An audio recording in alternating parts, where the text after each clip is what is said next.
Steins Gate, um dos melhores animes de todos os tempos. Isso não sou eu que estou dizendo, tá na lista dos 100 melhores animes de todos os tempos do IMDb.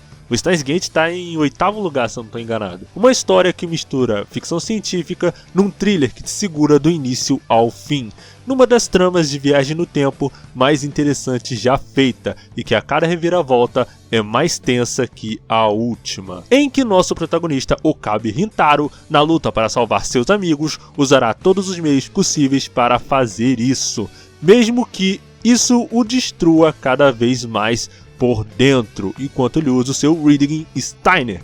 Mas e se eu te dissesse que esse poder tem uma origem real? E se eu te dissesse que o Reading Steiner existe? Olá, eu sou o Nash e no vídeo de hoje eu vou te falar sobre o poderzinho desse anime e do porquê ele é mais interessante do que você imagina. Olá pessoas, espero que vocês estejam muito bem e vamos de Steins Gate. Esse na verdade é um remake de um vídeo antigo meu que eu super estava querendo fazer e não porque a minha ideia original de vídeo para essa semana estava um lixo e eu simplesmente joguei ela fora. Ironias e desorganização à parte, eu sempre achei fascinante o Reading Steiner especificamente. Esse conceito de viagem no tempo em que você envia suas memórias ao passado ao invés de só voltar para o passado é algo que me chamou a atenção na primeira vez que eu vi, porque quando temos nossas memórias trocadas tantas vezes, ainda somos nós mesmos? Se não podemos confiar nem nas nossas próprias memórias, em que confiar? Isso vai ser mais importante mais pra frente no vídeo. No caso, o Reading Steiner é basicamente a capacidade do Okabe de manter as memórias de uma linha temporal mesmo após ela ser modificada. E se você não sabe o que é linha temporal, você provavelmente não viu Richard e Marcelo e não tem 500 mil de QI. Ou não é uma Marvete que viu Loki, né? Sendo bem direto, quando você toma uma ação qualquer, ela gera uma consequência. Por sua vez, pode existir outro universo em que você não tomou essa decisão, sendo essa uma linha do tempo alternativa. Steins Gate explora bastante essa mitologia da linha do tempo, principalmente com o John Titor, que eu também não vou ficar explicando aqui quem é. Pesquisa no Google aí, caralho.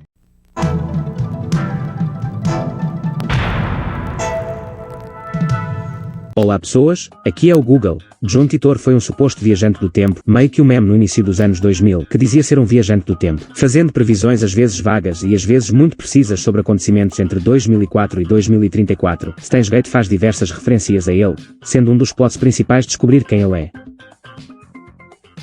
Que esse programa aqui tá uma porra. Mas voltando ao Rick Sanchez da Shopee, Okabe descobre o Reading Steiner após usar o D-Mail várias vezes para mudar o passado e assim modificar o presente. E se eu te dissesse que esse poder existe na vida real? Na cultura popular, o efeito Mandela é meio que equivalente ao Reading Steiner. Esse termo foi cunhado em 2010 pela autoproclamada pesquisadora paranormal Fiona Brome e se tornou muito popular naquela época. Refere-se a memórias que pessoas têm que são aparentemente falsas em nosso universo, mas que acreditam estar corretas em algum universo paralelo. E os que acreditam no efeito Mandela normalmente acreditam que estavam originalmente em um universo onde essas memórias estavam corretas, mas de alguma forma conseguiram ser transportados para o nosso universo atual, onde suas memórias diferem com a realidade. Vários exemplos do efeito Mandela estão de pessoas lembrando que o Nelson Mandela morreu na prisão nos anos de 1980. E esse é o Morgan Freeman, tá? Não é o Nelson Mandela. Também tem a história de pessoas lembrando que o rabo do Pikachu tem uma ponta preta, quando na real não tem. E aquele rolê do DBZ e o 11 do mês que vem antes de outubro. A explicação real para esses fenômenos é que as pessoas simplesmente têm memórias falsas e que às vezes muitas pessoas têm as mesmas falsas memórias coletivas por vários motivos. No entanto, o efeito Mandela é notável por funcionar exatamente na mesma maneira que o Reading Steiner, ou seja, alguém tendo memórias de uma realidade alternativa como parte de um, digamos, multiverso, com sua consciência e memórias tendo mudado de um universo linha do mundo para outra. Como o efeito Mandela foi pensado independentemente do Reading Steiner na mesma época e funciona da mesma maneira. Esse é um exemplo de sincronicidade. Uma ideia que o próprio Okabe Rintaro gosta de usar para explicar coincidências. E fato curioso, sincronicidade também foi o argumento usado pelo Superman brasileiro para ser reconhecido na justiça e processar a Warner Bros. Mano, às vezes aparecem umas coisas assim no nosso planeta, no nosso universo mundial, que sinceramente eu não tenho nem meme pra isso. E onde é que eu tava mesmo?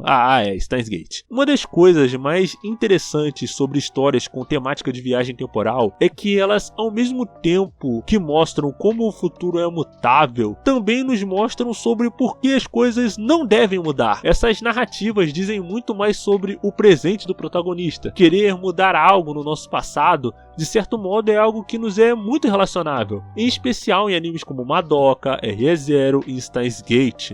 O modo como a viagem no tempo vai destruindo o psicológico do personagem é uma das melhores coisas desse tipo de história. De certo modo, é um problema existencial real até, porque, para pra pensar, o que nos faz sermos quem somos? Não seria tudo que vivemos até hoje? Cada memória, história, momento bom e ruim faz parte de nós, ainda que tenha aquele momento duro e triste que nos machucou muito. Já deve ter passado pela sua mente isso pelo menos uma vez na sua vida. E se eu tivesse feito algo diferente? E se eu tivesse a oportunidade de mudar? De fazer tudo outra vez. Mesmo assim, são justamente essas memórias que nos moldam como pessoas. Mas já parou para pensar que tudo isso pode ser uma ilusão? Pode não parecer, mas o fenômeno de memórias falsas é bem mais comum do que se imagina, tendo diversos experimentos mostrando que de fato as pessoas podem se lembrar de fatos que nunca aconteceram. Isso nos leva à questão importante: quem nós somos de verdade? Para isso, vamos voltar ao início de toda essa conversa. Okabe Rintaro. No começo da história, Okabe é uma pessoa prepotente. Em seus delírios de grandeza, ele se acha capaz de fazer qualquer coisa. Ele cria para si mesmo diversas histórias de que ele está lutando contra uma organização maligna e que ele é a pessoa mais importante do mundo. Porém, ele é confrontado com o fato de que sim, ele é a pessoa mais importante daquele mundo. Mais do que isso, de que forças além de sua compreensão podem ameaçar sua paz e seus amigos de longa data. Essa é uma realidade dura e séria que ele simplesmente não consegue suportar. Porém, ele não pode criar uma realidade, uma memória falsa para proteger seu ego. Ele precisa agir confiando em si mesmo e nas pessoas que estão ao seu redor. Ele tenta de todas as formas possíveis salvar seus amigos e o ambiente de paz e tranquilidade que ele vive. Porém, ele falha todas as vezes que tenta mudar o futuro, quase como se ele tivesse preso a um tipo de destino imutável.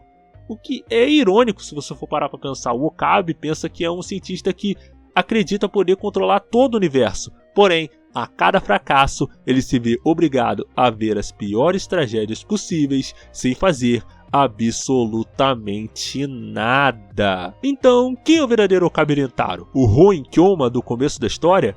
O Okabe que não salvou a Mayuri?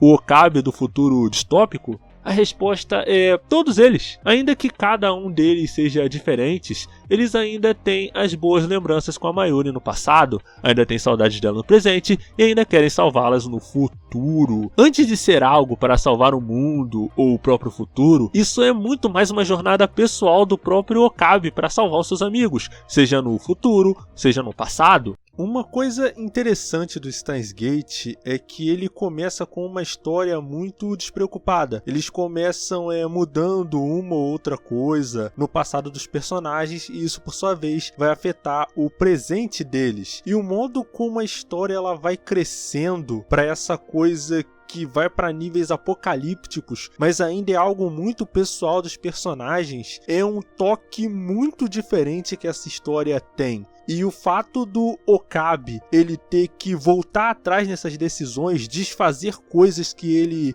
fez no passado usando de meio, isso é muito interessante porque constrói muito dos personagens. Você entende porque a Ferris queria mudar o passado dela, porque a Haruka-chan queria mudar o passado dela, porque o próprio Okabe queria mudar o próprio passado, porque a Mani queria mudar o próprio passado. Essa forma como a história ela foi escrita é algo que não só diz muito sobre cada personagem, porque você vai descobrindo camadas diferentes sobre ele, como é algo que diz bastante sobre a grande temática dessa história que é Steins Gate, porque o grande plot que acontece no meio da história, ele tem muito a ver com decisões tomadas pelo Okabe e pelas coisas que ele fez mudando o passado, e isso formou meio que um efeito borboleta. Tem uma cena que, se eu não me engano, eu passei até num GIF aí, que mostra essa cena quando eles vão lutar contra o FBI, e na luta final, quando eles conseguem derrotar o FBI, e você tem uma pequena borboletinha posando bem no pulso dele. É algo muito simbólico do que a Steins Gate é uma tomada particularmente bonita de se ver. E Steins Gate, ele tem esse apelo diferente. Eu não sei se é porque ele veio de uma visual novel e por isso ele tem esse apreço maior pelo texto, pela narrativa dele, mas é algo interessante. Eu sempre gosto de falar que Steins Gate é provavelmente o melhor anime adaptado de uma visual novel que a gente já teve, sabe? Muito por causa disso, desse efeito borboleta e o fato de que as ações dos personagens, elas têm consequências, e consequências às vezes muito desastrosas. E isso tem muito a ver com o próprio arco do Okabe, porque o Okabe, ele começa fantasiando, fingindo que é esse cientista louco, que ele é uma pessoa importante, que ele é cheio dos contatos e tal, sendo que na verdade ele não é nada disso. Ele formou aquilo ali basicamente para juntar os amigos dele, e ele mesmo não se vê como alguém importante. Mas aí, quando ele começa a descobrir essa conspiração envolvendo viagem no tempo e tudo mais, que era algo que ele sempre quis, que ele sempre se imaginou tendo esse tipo de aventura, ele percebe que é algo muito mais perigoso e que pode botar a vida dos amigos dele em risco. E ele percebe que só quando ele vai conhecendo as pessoas melhor, ele vai entendendo por que cada pessoa quis mudar o próprio passado, e quando ele começa a confiar nas pessoas, principalmente na Maxi, é que ele consegue resolver o grande problema que ele está tendo, ele consegue meio que sair desse loop. É uma coisa até meio de uma luta de um protagonista contra um destino imutável. É um tropo interessante de narrativa até, eu gosto especialmente porque Steins Gate, quando vai construir o Okabe, ele usa muito desses dois tropos, dessa coisa do protagonista tentar lutar contra um destino quase imutável, e essa coisa do protagonista não conseguir o que ele quer, mas sim o que ele necessita de fato, sabe? Steins Gate, eu sei que eu posso estar me repetindo, mas Steins Gate talvez seja uma das melhores obras de viagem no tempo justamente por isso, porque ele lida com todas essas implicações de paradoxo temporal, de coisa de paradoxo do avô, de efeito borboleta. É algo muito interessante de se ver, e tem alguns momentos que realmente apertam o seu coração. Isso, em parte, eu acho que se deve pelo fato da história ela começar com aquele arco pequeno, com aquela coisa de Slice of Life, comédia, clubinho, viagem no tempo, e a tensão ela vai escalando aos poucos, e isso é algo que vai deixando a gente mais tenso e mais ansioso, porque a gente estava acostumado com aquela atmosfera de aventurinha, comédiazinha, Slice of Life, e aí as coisas elas vão subindo cada vez mais e mais o tom. Tem uma coisa que me lembra Evangelion nesse sentido, sabe? Eu sei que o trunfo do Evangelho é muito usado, mas o Evangelho ele também faz uso disso, sabe? De como a história lá vai começar bobinha, matando robozinho gigante, monstrinho da semana, e a história ela vai escalando de tensão mais e mais e mais, sabe? Até o ponto de que você realmente fica tenso de verdade, porque você estava acostumado com aquela atmosfera tranquila. E quando você tem esse choque de realidade, esse choque de tensão, ele é um choque que a gente sente mais, é mais perceptível para o público, justamente porque a história ela não começou tensa, mas a tensão ela foi aumentando aos poucos. Saca? Em resumo, Steins Gate é possivelmente uma das melhores histórias sobre viagem no tempo, explorando como poucas todas as implicações da viagem temporal, com personagens e climas muito, muito bons. Eu agradeço a você que está vendo esse vídeo de manhã, de tarde à noite. Lançamos vídeos novos quase toda segunda-feira ao meio-dia. no YouTube. E lançamos podcasts novos todas as sextas-feiras ao meio-dia nos agregadores de áudio Anchor, Spotify e tudo mais. Aqui é o Nash. Tenha uma vida longa e próspera. Até a próxima.